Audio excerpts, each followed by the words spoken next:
এ যুগে যারা কন্টেন্ট তৈরি করতে চাচ্ছেন কিন্তু কন্টেন্ট তৈরি করতে পারছেন না, তাদের জন্য কিছু কথা আমি নিয়ে এসেছি।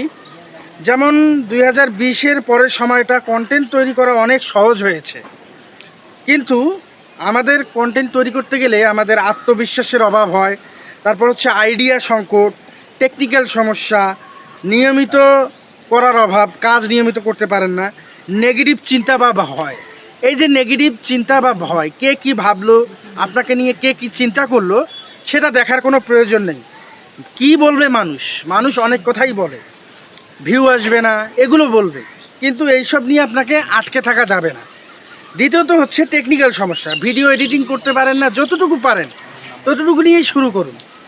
তারপরে হচ্ছে আইডিয়া সংকট, কী নিয়ে ভিডিও বানাবেন, কোন রিলেটেড ভিডিও বানাবেন।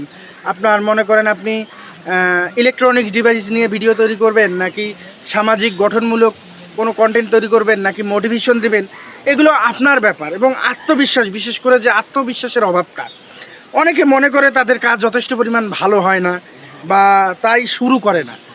দেখেন, শুরু না করলে আপনি তো বুঝতে পারবেন না যে আপনার কাজটা ভালো হবে কি না। তাই আত্মবিশ্বাস হারাবেন না, আত্মবিশ্বাস ধরে রাখুন, আপনি সফল হবেন। হ্যাঁ, আপনি সফল হবেন, আত্মবিশ্বাস ধরে রাখতে হবে।